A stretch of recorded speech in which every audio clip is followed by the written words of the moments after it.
और अगर मेरा बस चले और कोई लिखने वाला हो तो मैं कितने पुराने लिखवा डालूँ। इसके बाद उसकी ये जो है शैलियाँ, विविध शैलियाँ, वो मार्केट चीज़ है।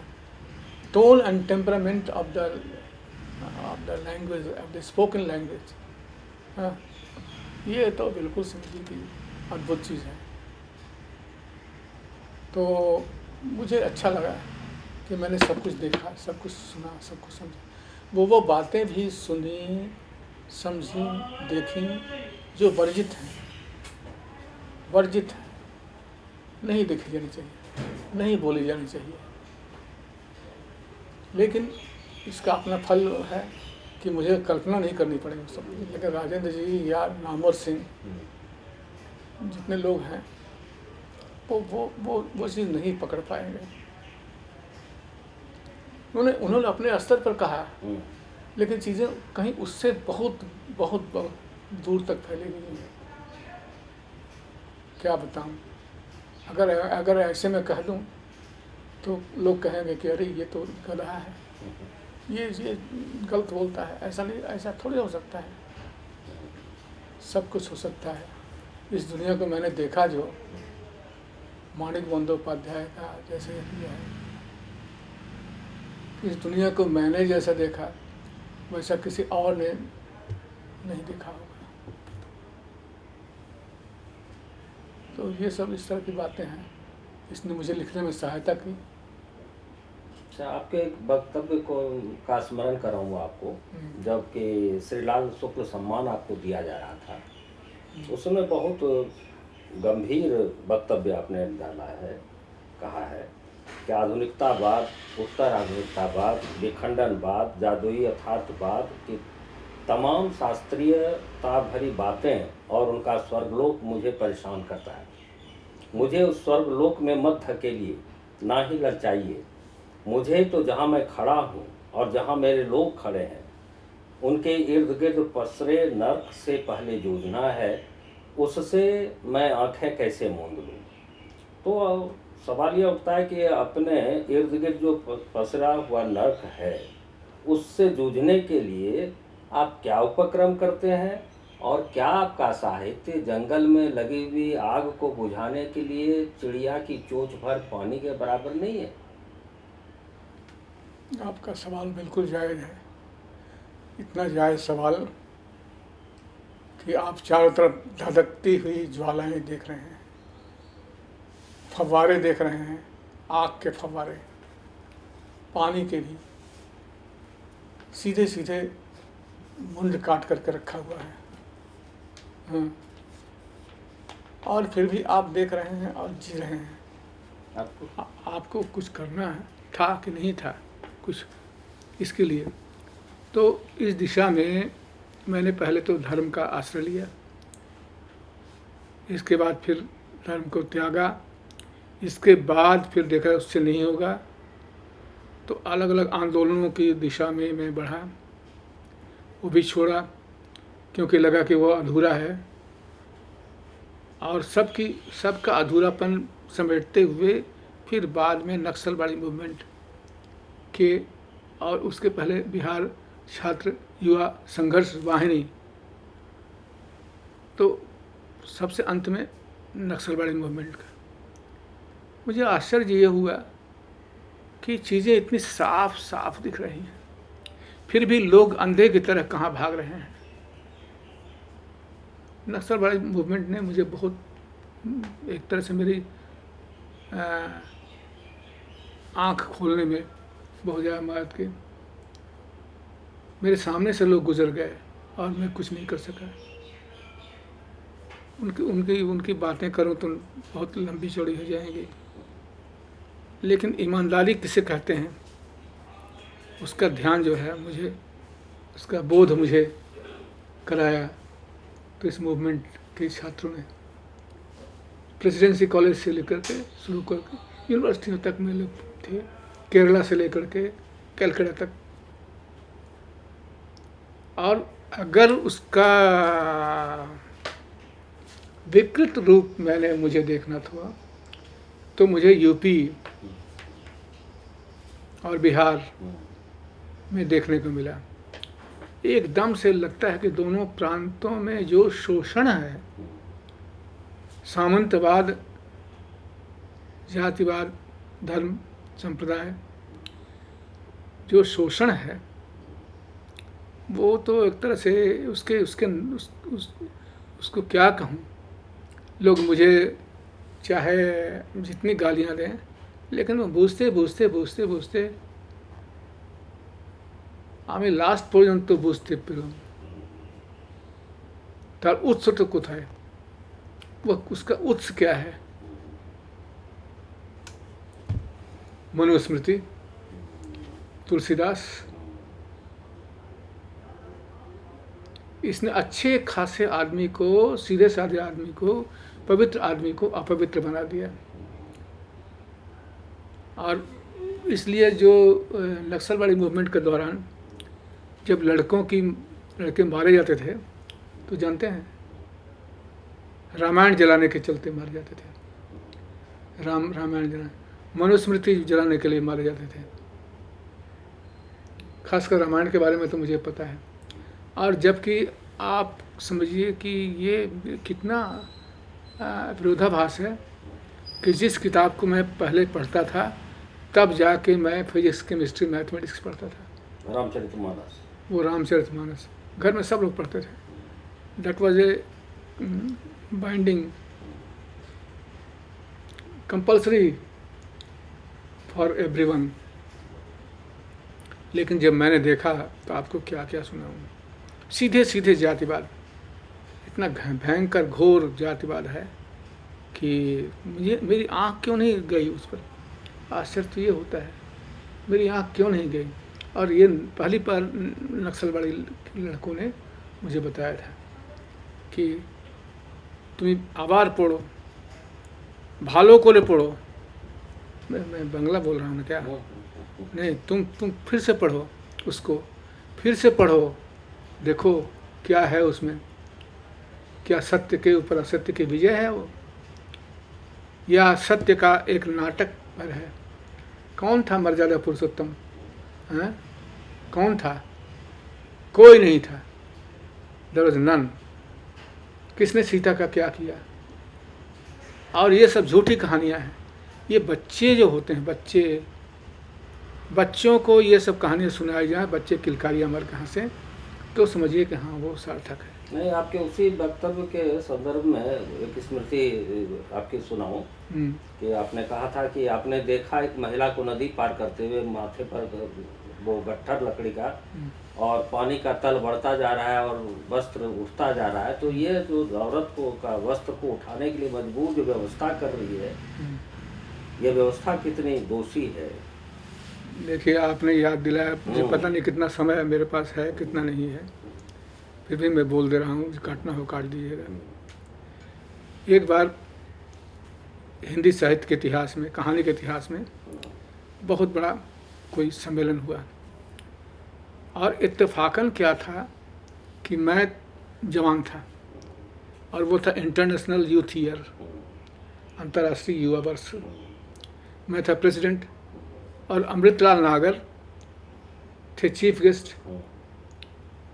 तो उसी के दौरान ये होते होते बातें कही गई थी। तो उसमें लोगों ने कहा कि ऐसा होता, वैसा होता, वैसा होता है।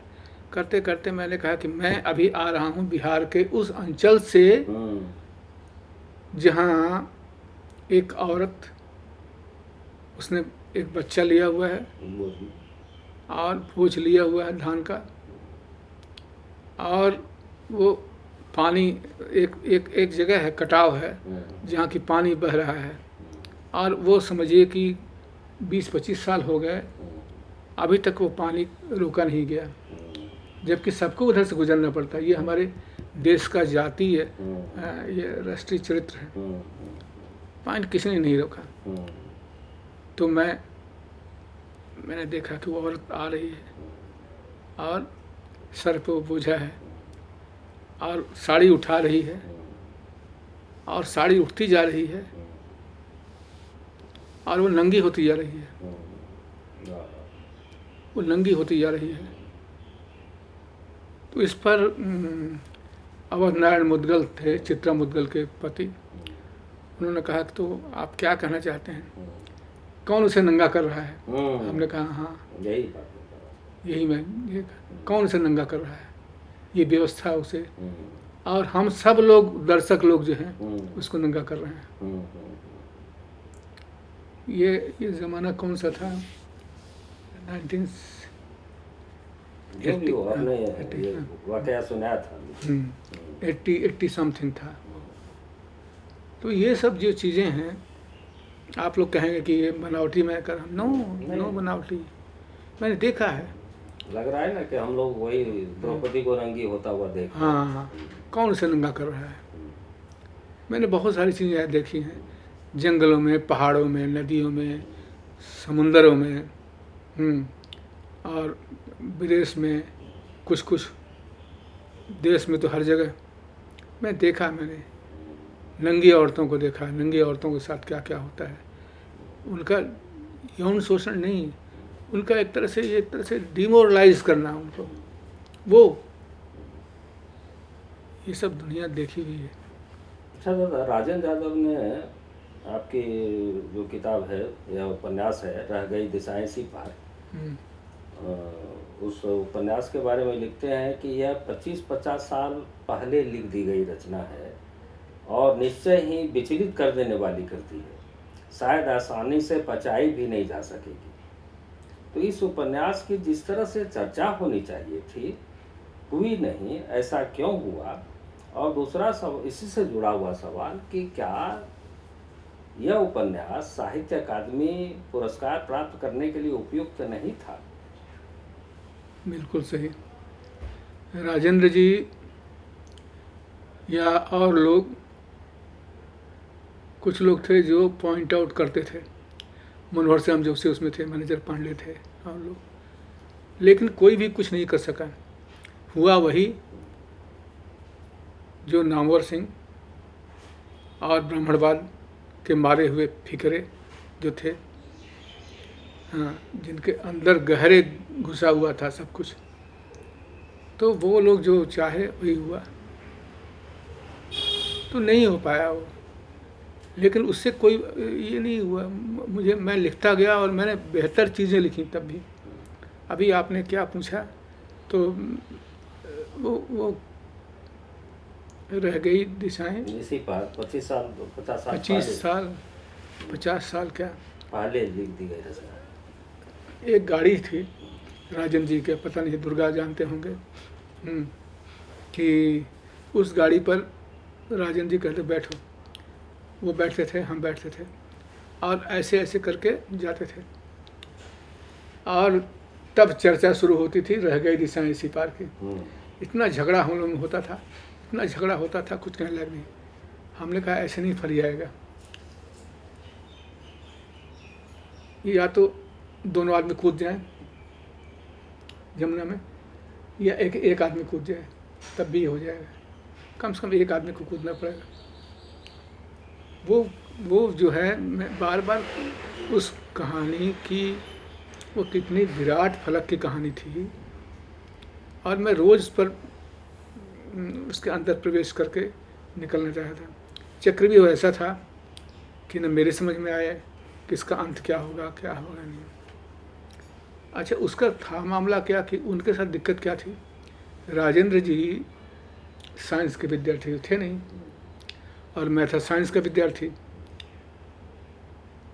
और बस जब मैं बात करूं और वहाँ आके बात अटक जाए, होते होते होते होते होते इतना ज़्यादा ये हुआ उस कहानी का, किसी ने ये किया उसको 50,000 रुपये का अवार्ड दिया, किसी ने क्या किया, लेकिन वो कहानी अपने आप में जिस फॉर्म में समादृत होनी चाहिए थी, नहीं हो पाई। वही मैं कह रहा हूँ। जबकि 21वीं सदी के महत्वपूर्ण उपन्यास में उसकी गणना होनी चाहिए और हो रही है। अभी जितने बच्चों ने लिखा है रह गई दिशाएं इसी पार, वो समझिए लगता है कि 20-25 लड़के लड़कियों ने, मोस्टली लड़कियों ने लिखा है उसको, रह गई दिशाएं इसी पार। एक पत्रिका आ रही है उसमें समकालीन सोच, हाँ। उसमें काफ़ी आलेख आए हैं रह गई दिशाएं इसी पर। पीएन सिंह ने वो पत्रिका, हाँ, पीएन सिंह जो हैं, जी जी, उन लोगों को मालूम ही नहीं था।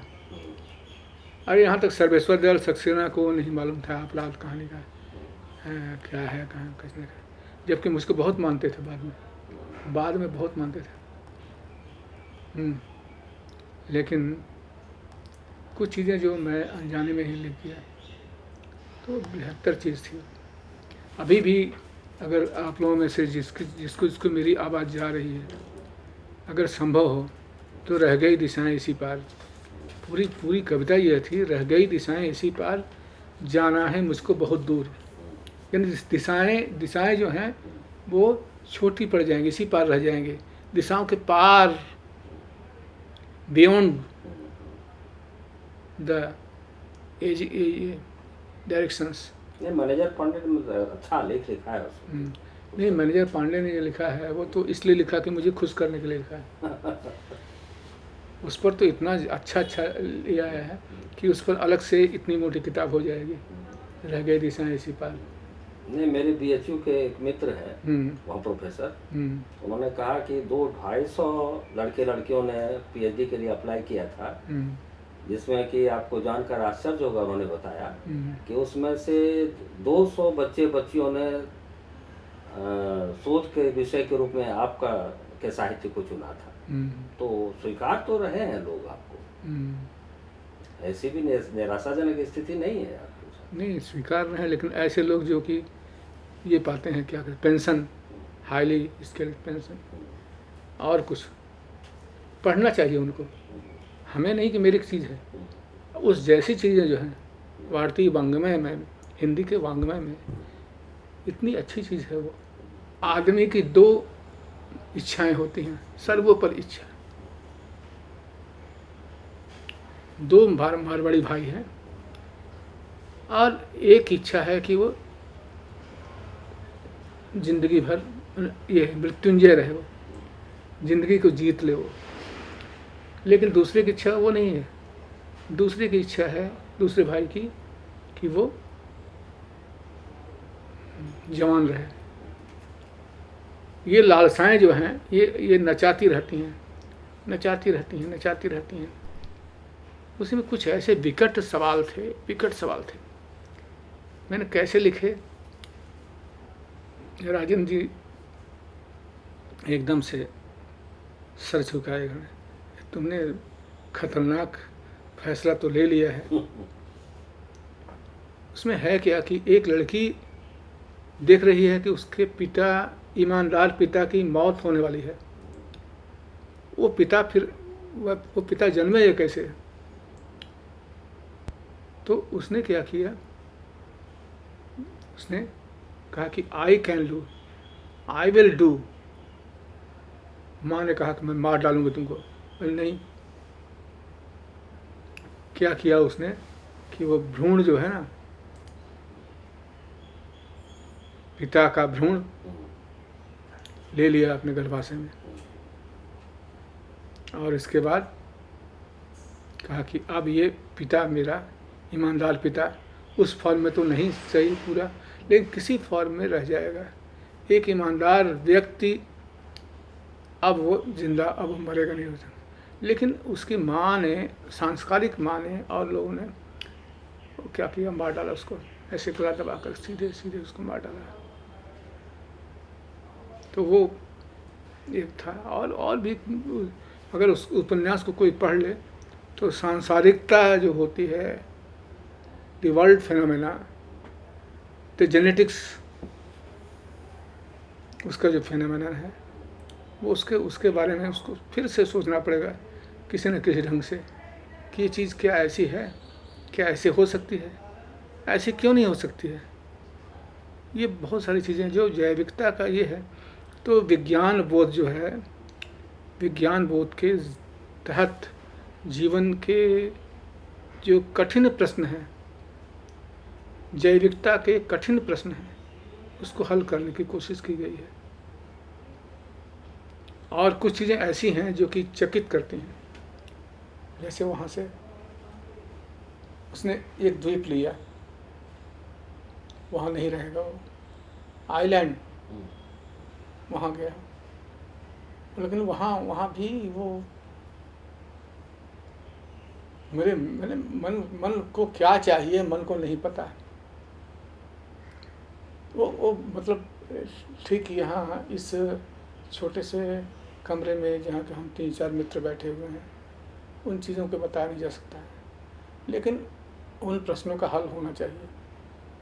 वो प्रश्न ऐसे नहीं हैं कि ख़त्म हो जाएंगे। तो रह गई दिशा इसी पार, उस रंग की रचना थी। अच्छा, प्रेमचंद के कथा साहित्य में हम देखते हैं दादा कि नकदी फसल के कारण गोदान का है पूरी परेशान रहता है। आपके यहाँ भी फांस उपन्यास में देखते हैं कि कपास की नकदी फसल के कारण जो है शिबू आत्महत्या की ओर प्रवृत्त होता है। तो प्रेमचंद से लेकर के आपके ज़माने तक, है ना, गांव का परिदृश्य बहुत बदला है, लेकिन परिस्थितियाँ नहीं बदली है। और इस बदलते हुए परिदृश्य को या परिस्थितियों को आपने जो है पकड़ा है फांस उपन्यास में, इसके लिए आपको क्या जतन करने पड़ेगा? देखिए, श्रीमूर्ति जी का एक अंक था, निकाला था, उसका नाम था मंच। उसमें मैंने जितने थे विद्वान हिंदी के, बंगला के और सब के, मैंने पूछा सबके कि भारत के किसानों की स्थिति क्या है। उसी में उत्तर तो नहीं मिला, एक आध वैसे हल्का फुल्का। तब मेरे दिमाग में वो चीज़ नाच रही था, और तब तक किसानों की आत्महत्या शुरू हो गई थी।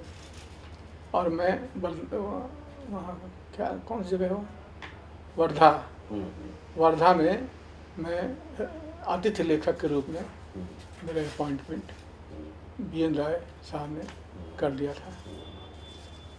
इसलिए कर दिया था कि ताकि मैं कुछ काम कर सकूं। तो हालांकि वक्त कम मिला। इसके बाद तो आपने प्रोजेक्ट ही लिया था विदर्भ के किसानों? नहीं, कोई प्रोजेक्ट नहीं था। अच्छा।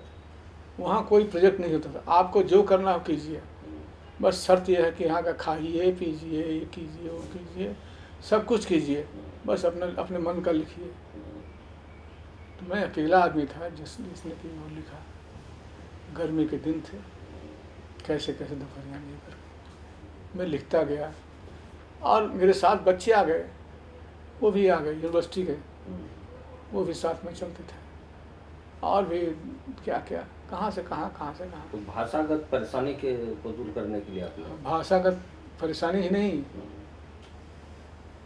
भाषागत परेशानी नहीं, चीज़ें मेरे लिए geographically it was tough for me. उसको पता नहीं है कि कहाँ क्या है, कहाँ क्या है, ये यवतमाल कहाँ है, कहाँ ये है, कहाँ वो है। तो मैंने वो किया काम, वो मैं कर डाला इसलिए कि आज मैं सुरभि का और राजदीप का और लोगों का और लड़कों का, ये कई लड़के हैं उसमें, ये दोनों मैं इनका शुक्रगुजार हूँ कि कैसे कैसे इन लोगों ने मुझे अंधे की लाठी की तरफ पकड़ करके कैसे पाया। राजदीप तो वहीं के थे, वो भाषा मराठी जानते थे? हाँ, राजदीप के घर ही में ज़्यादा था अक्सर। माँ जो है उनकी बहुत मानती थी, बाद में कैंसर हो गया था उनको, अभी शायद ठीक हो गई हैं। अच्छा, आपकी पुरानी कहानी है एक त्रिवेणी का तड़पना, उसमें जो कथानायक है वह अलग जगाता है रात में, गांव वालों उठो, जवार वालों उठो और अपना हक छीन लो। और एक दिन सुबह ताड़ी पी करके वह ताड़ के पेड़ पर चढ़ जाता है, बिना मकड़ी के ही पर चढ़ जाता है और ऊपर जा कर के उलट जाता है।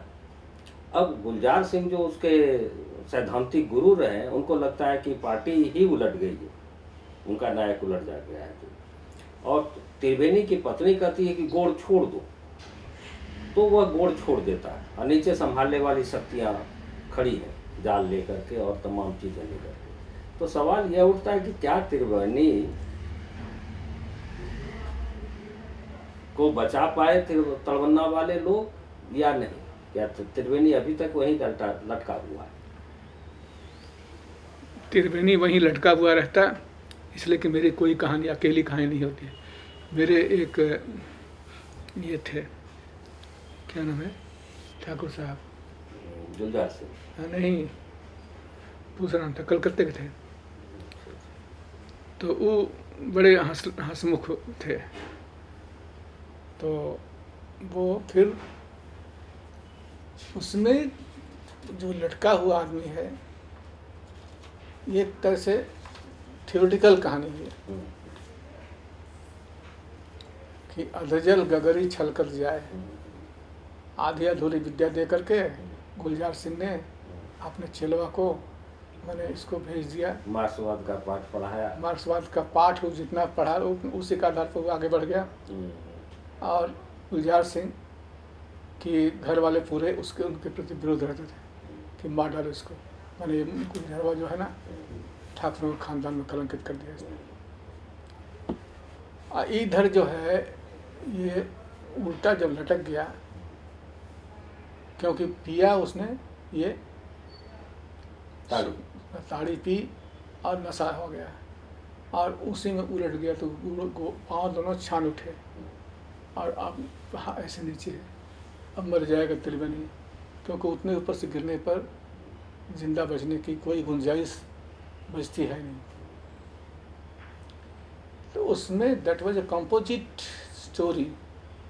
उसमें जितने लोग हैं, डिफरेंट कैरेक्टर्स हैं, सब उसके मित्र हैं, सब उसके मित्र हैं, किसी से उसको कोई बैर नहीं है। लेकिन वो बचे कैसे, अब कोई बचा तो सकता नहीं है। तो उस कहानी का अपना रूप जो है, रंग जो है, तो मैंने कई बार बताया है आपको। उसकी बारीकियों का अध्ययन करने के लिए मैं कई बार तटबंधे में मैं गया।